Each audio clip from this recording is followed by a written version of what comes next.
Bien, vamos a despedir entonces a Clemente Plaza, que ha estado exponiendo la teoría más relacionada con Villanueva de los Infantes, donde llevan varios años trabajando con una metodología científica basada en la sociología y con expertos de la Universidad Complutense de Madrid. Gracias, Clemente. Bien, vamos a avanzar, que se nos va haciendo un poquitín tarde, y ahora entra con nosotros Sabino de Diego Romero, que viene de Esquivias.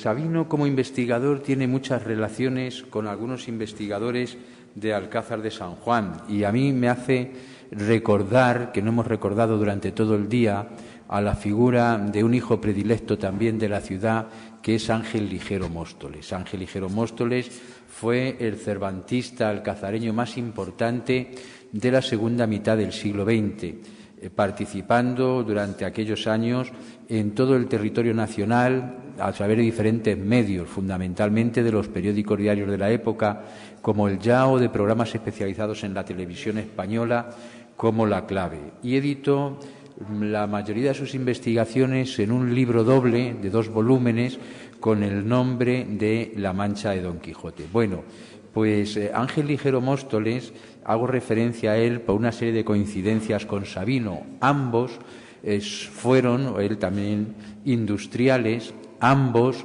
son autodidactas y ambos han trabajado fundamentalmente con los documentos de los archivos de sus respectivos pueblos. En el caso de Sabino, con Esquivias, y en el caso de Ligero Móstoles, con el de Alcázar de San Juan. Bien, Sabino hoy nos trae noticias novedosísimas y yo creo que no se disguste porque yo apunte alguna de ellas, porque voy a apuntar exclusivamente una. Igual que Alcázar cuenta con esta partida de bautismo de Miguel de Cervantes Saavedra, que hemos honrado a lo largo del día, y también cuenta con algún loco del que se ha dicho que es el trasunto de Don Quijote, como hemos contado también ahora mismo en Villanueva o en Infantes o en otros sitios.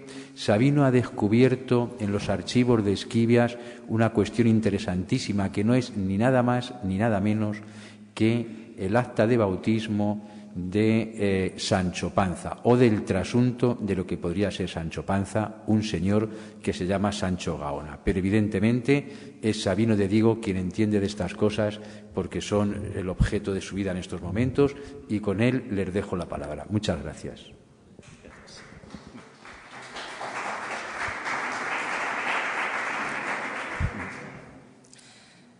Buenas tardes a todos, señoras y señores. En primer lugar, agradecer a la organización el haber sido invitado a este congreso, que, bueno, lo que yo deseo es que este congreso es la primera vez que se hace, según me han dicho, que tenga su seguimiento en años posteriores. Felicito al Ayuntamiento, a la persona del alcalde y sus concejales, que esta feliz idea, y que, por supuesto, le queremos dar larga vida, que esto es muy importante para todo el cervantismo, independiente de que cada uno reivindique sus cuestiones personales, como es lógico, ¿no? Bien, empiezo mi ponencia, la que yo tenía escrita, ¿no? Esquivias es conocido en el mundo entero, como todos sabemos, por haberse desposado Cervantes con una esquiviana y haber vivido en este lugar unos años de su vida. Miguel de Cervantes llegó a Esquivias a mediados de septiembre de 1584 para obtener un poder de doña Juana Gaitán, viuda del cancionero y amigo de Cervantes, Pedro Laínez. Pero también porque Cervantes incluyó en el Quijote algunos personajes que nacieron o vivieron en Esquivias. Bueno, perdone, pero con las pruebas.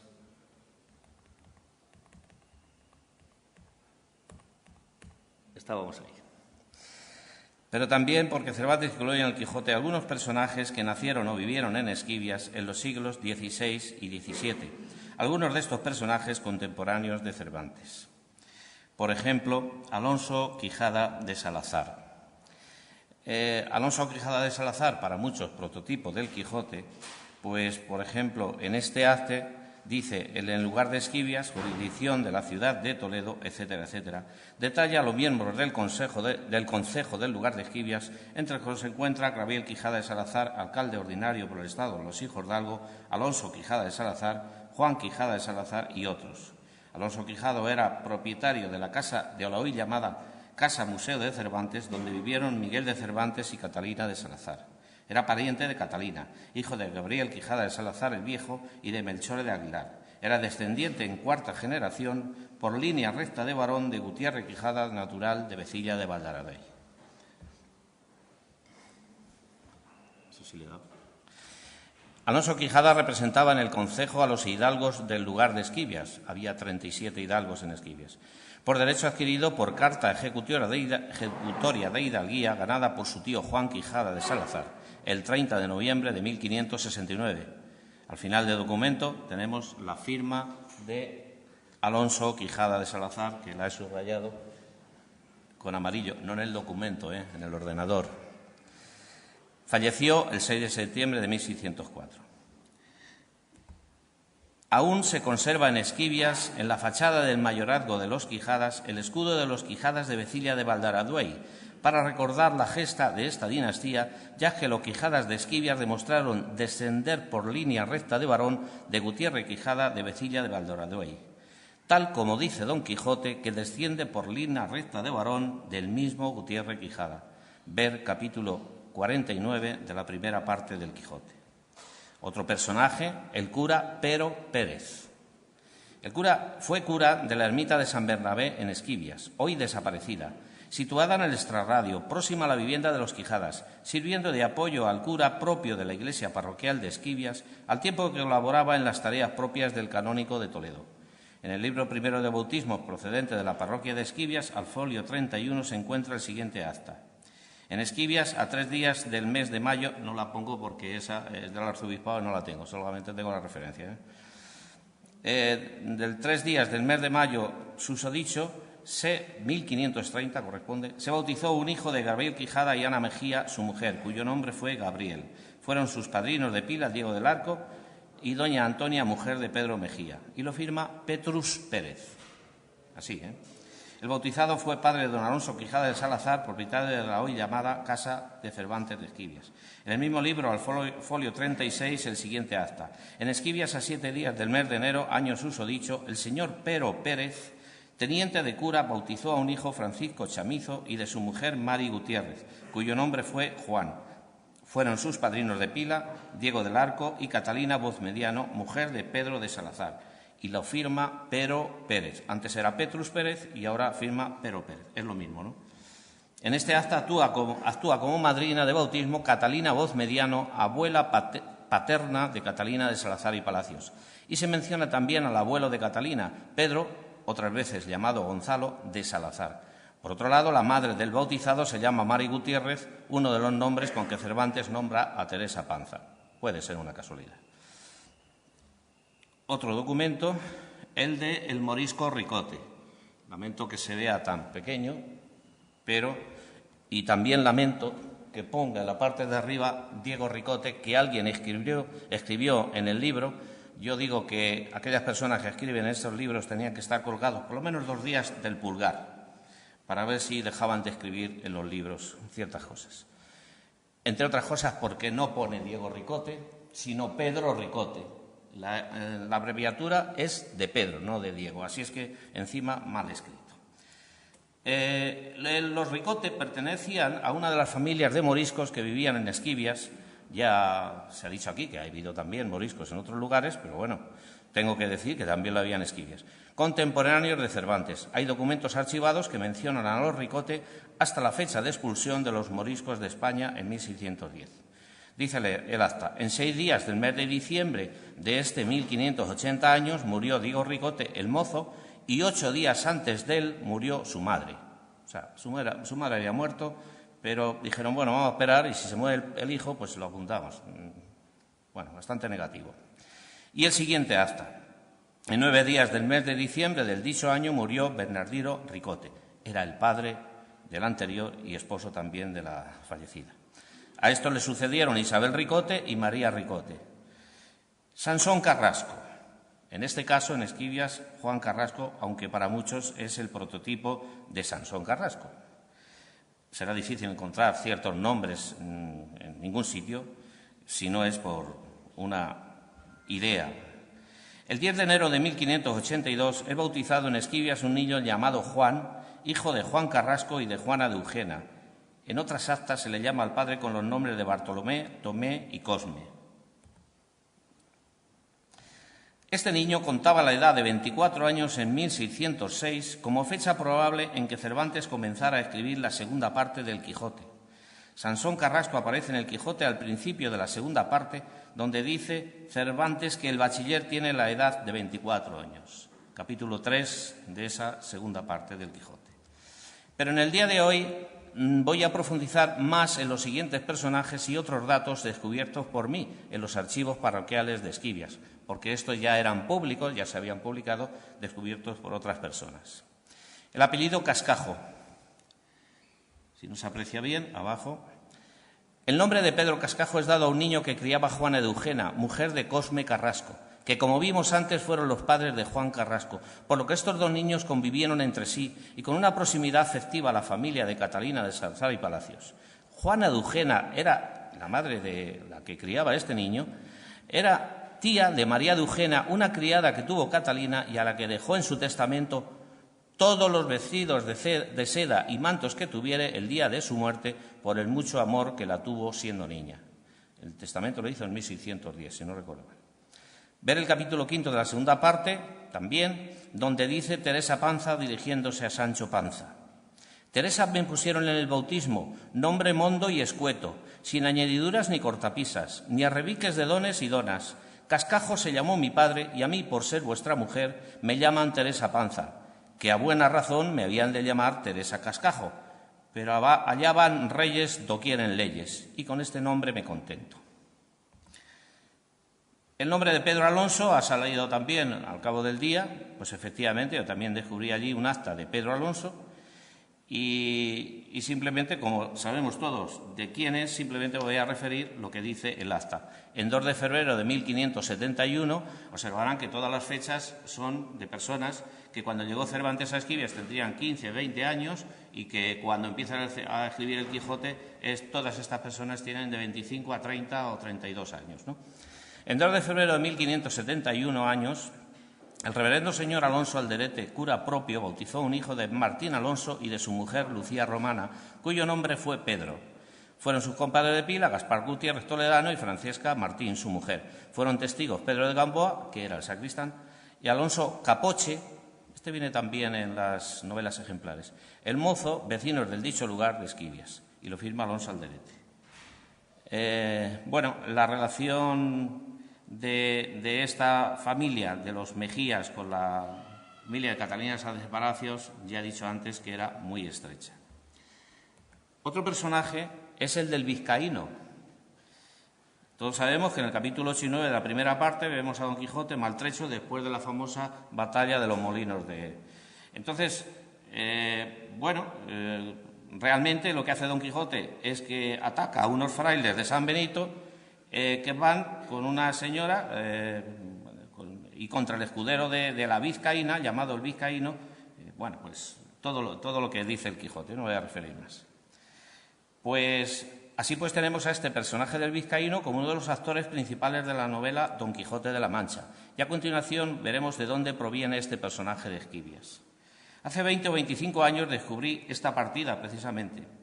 Y dice, en 25 de marzo de 1588 murió un niño del vizcaíno y enterróse en el cuerpo de la iglesia. Así simplemente. Apenas podía creer lo que estaba viendo, una partida que ponía el vizcaíno y no había sido descubierta por nadie hasta esa fecha. No tiene nada de particular eso, porque quizás se tenía que haber hecho lo que yo hice el año pasado. En el verano del año pasado digitalicé 7.200 documentos, 7.200, he dicho bien, y en la actualidad me encuentro transcribiendo todos ellos, con lo cual encuentro interesantísimos documentos cervantinos y no cervantinos, muy interesantes. Pero hoy tenemos a nuestro alcance medios con los que no contaban en otra época, escáner, ordenador, etcétera, ¿no? Pero también descubrí que su nombre real, el del vizcaíno, era Diego Ramírez. mesonero y posadero, aunque tuviera los apodos de Vasco Ramírez y del Vizcaíno, como así consta en diversos documentos hallados a partir de desposarse con doña Juana de Isaba.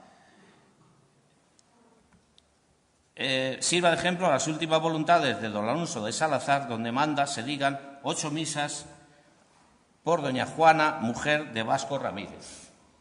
Sí, he reducido, he sacado para que, donde dice lo de las misas a esta. Don Alonso de Salazar fallece el 13 de enero de 1596 sin sucesión. Era hijo de Francisco Urreta de Salazar y Luisa de Palacios, por tanto primo segundo de Catalina de Salazar y Palacios, esposa de Cervantes.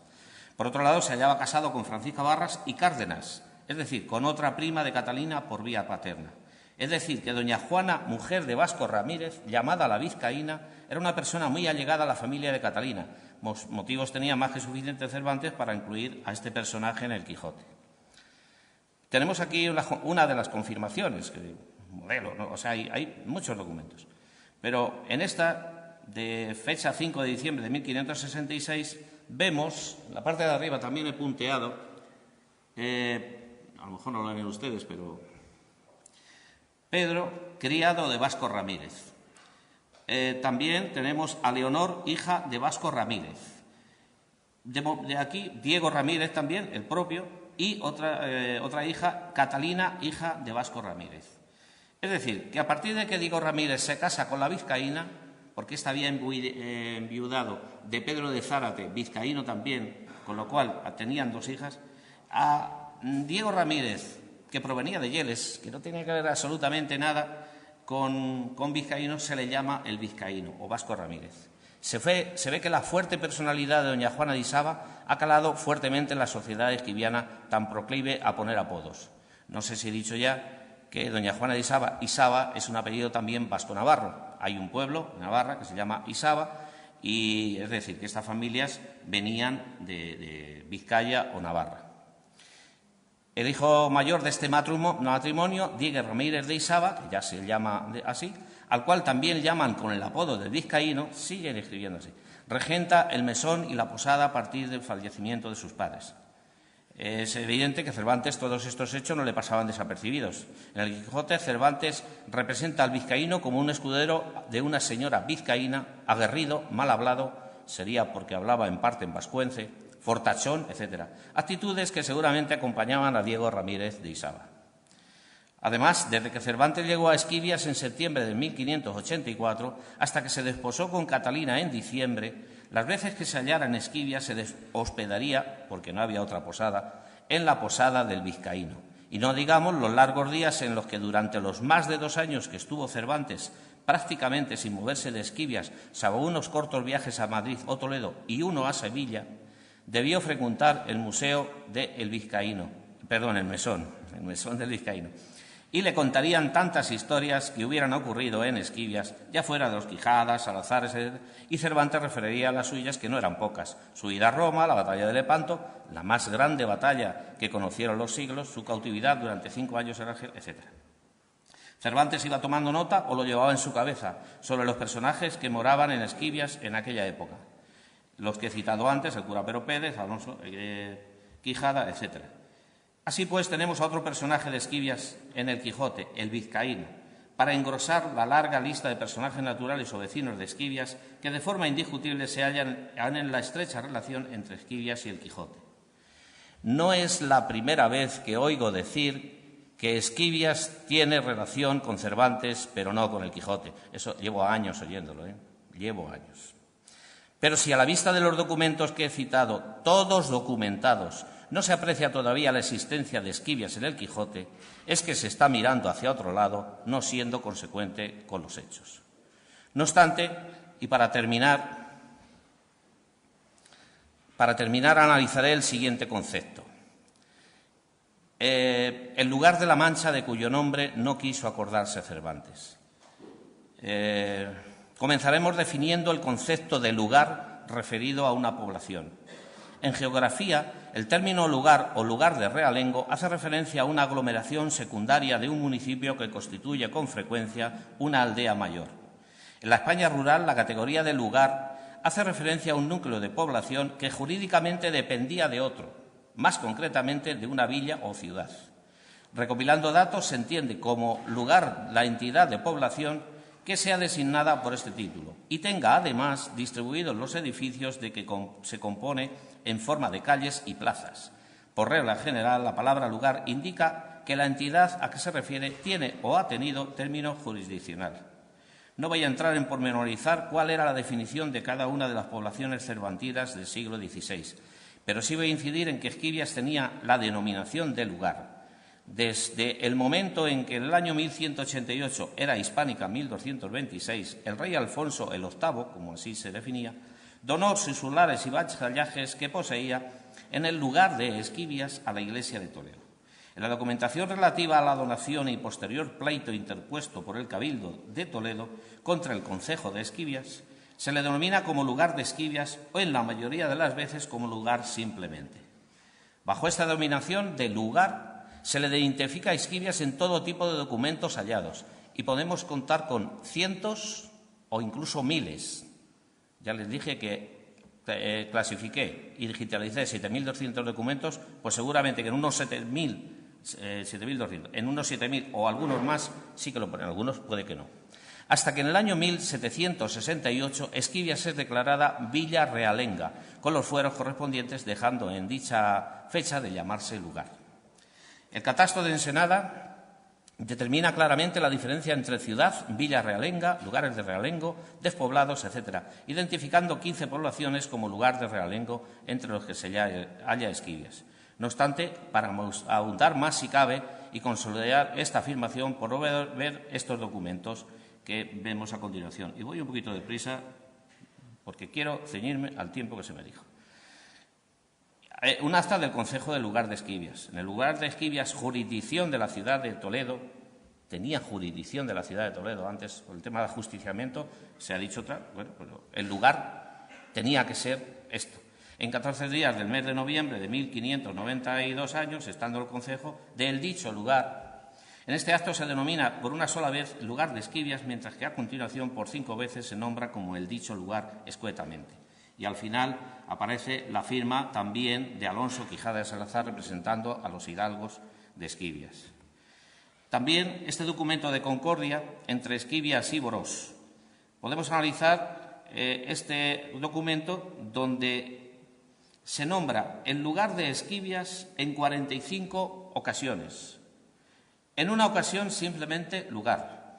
En cuanto a Borós, se le nombra en 38 ocasiones como Villa de Borós y en 19 ocasiones simplemente como dicha villa.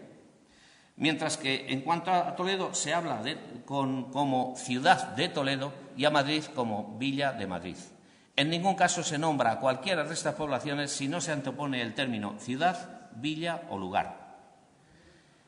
Ese documento también contiene un dato relevante. El escribano público de Su Majestad escribe de diferente manera su propio apellido en el mismo documento. Francisco Fernández Quijada, con X, el subrayado rojo. O sea, ese Quijada, él mismo, escribe con X, la primera vez. La siguiente, trazado en rojo, Quijada con J. La segunda, en ese otro documento, la tercera vez pone Quesada. Y finalmente vuelve a poner Quijada con J. De nuevo en la firma, tal como hace Cervantes en Don Quijote de la Mancha, nombrándole cada vez de diferente forma. Pero, hombre, que en un mismo escribano ponga de diferentes veces su apellido, pues la verdad es que es un poco curioso, ¿no?, ante todo. Es evidente que a Cervantes no se le escapara las continuas veces que se hacía referencia al lugar, a Esquivias en todo tipo de documentos, llamándole simplemente lugar. Habría sido demasiado simple haber puesto el nombre de Esquivias como cuna del Quijote y Sancho, y no tiene nada de particular que hasta ahora nadie haya caído en la cuenta de tanta repetición sobre el término lugar al tratarse de Esquivias. A los que habitualmente manejamos estos documentos, que los hemos estado leyendo día tras día, tan solo en un momento, esto fue hace un par de años, de verdad, de recapitulación, hemos observado la machacona repetición del término lugar, para darnos cuenta que lo hemos tenido delante de nuestros ojos todo el tiempo sin apreciarlo. A la vista de todo lo expuesto, han de quedar pocas dudas o ninguna de que Miguel de Cervantes, cuando se refería al lugar del Quijote, se estaba refiriendo al lugar de Esquivias. Y eso lo dice Esquivias. Respeto todo lo que se diga de otros lugares, de otros pueblos. Hasta aquí la ponencia que tenía preparada para este congreso y que no he querido alterar, a pesar de que en los últimos días he hecho público el hallazgo de documentos suficientes sobre el bautizo de un niño llamado Sancho, que por las relaciones familiares y de todo tipo me hacen aseverar que se trata del modelo vivo que Cervantes utilizó para la figura de Sancho Panza. Lamento no ser más extenso con este personaje de lo normal, por decirlo así, pues tengo un compromiso con los vecinos de Esquivias a los que desvelaré todos los datos que he hallado en una conferencia que daré en Esquivias el próximo 10 de diciembre de 2014, dentro de las 35 jornadas, llevamos 35 años casando a Cervantes, dentro de las 35 jornadas cervantinas, a la cual, por supuesto, están todos invitados. El documento en cuestión es este. Al margen pone Sancho. Me gustaría que, bueno, se pudiera leer. No sé si, no se lee, seguro, vamos, desde ahí. Dice: el 20 de junio del dicho año 1569, el dicho señor Pedro de Huete bautizó un hijo de los señores Hernando de Gaona y Luisa de Godoy, su mujer, que se llamó Sancho. Fueron sus compadres de pilas el reverendo señor Juan de Palacios y la señora Ana de Rojas, mujer del señor Gaspar de Gaona. Testigos Juan Quijada y Juan Barrosos, vecinos del dicho lugar, y lo firma Pedro de Huete. Bueno, hago un inciso. Los padrinos, qué casualidad, que es don Juan de Palacios, clérigo, tío de Catalina, que casó a Cervantes y Catalina. Un padrino no se elige por casualidad. Los testigos es posible, pero los padrinos no. La señora de Rojas, la madrina, era cuñada del padre, ¿no? Y los testigos, Juan Quijada, precisamente este Juan Quijada es el Juan Quijada de Salazar, que ganó el 30 de noviembre de 1569 la carta ejecutoria de hidalguía en la Chancillería de Valladolid sobre los Quijadas de Esquivias. Y luego está Juan Barroso, que es Juan Barroso de Escobar, que está casado con otra hermana. No me llamó la atención, yo lo vi el año pasado, en agosto, concretamente, porque no le relacionaba a Hernando de Gaona, es un apellido que también de origen vasco-navarro, pero no le relacionaba con nada y lo dejé ahí aparcado. Y es cierto que preparando la ponencia de hoy, pues hallé otras cosas y me hizo andar buscando, que he estado bastante liado con ello. Entonces, ¿qué ocurre? Que el tal Hernando de Gaona, padre de este niño, y Gaspar Gaona, pues son dos personas que vienen de Vizcaya o Navarra y se casan en Esquivias con dos esquivianas. Pero es que Luisa de Godoy es, como antes en alguna ponencia se ha dicho, cada uno se ponía el apellido que más o menos quería sustraer de sus antepasados, ¿no?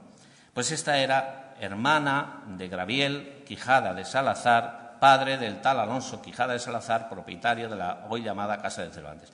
Es decir, que este Sancho era primo hermano del tal Alonso Quijada de Salazar, propietario de la Casa de Cervantes.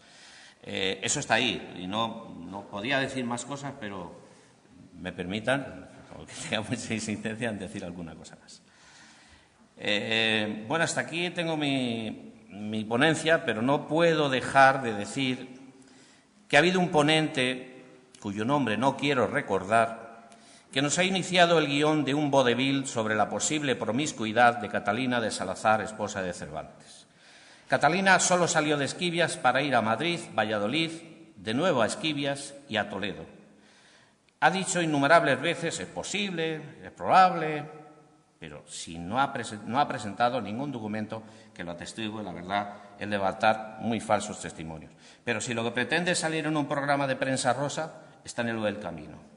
Y en cuanto a Daniel Eisenberg, este señor, y lo dejo así, se enfadó conmigo en una ocasión porque, siendo yo alcalde de Esquivias, no quise pagar a él y a otras 5 personas los gastos de traslado, bien desde Estados Unidos, Mallorca u otros sitios, hospedaje, etcétera, para un congreso de cervantistas que quería celebrar en Esquivias, como uno que se había hecho en Argamasilla de Alba.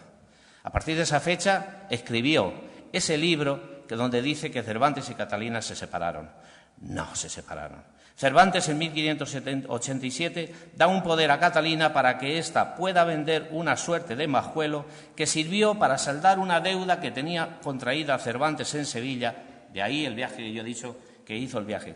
Y además de porque con la ausencia de Cervantes del hogar conyugal necesitaba esa autorización para que Catalina, con sus propiedades heredadas, pudiera venderlas, como todos sabemos. Bueno, hasta 50 años también había que pedir permiso al marido.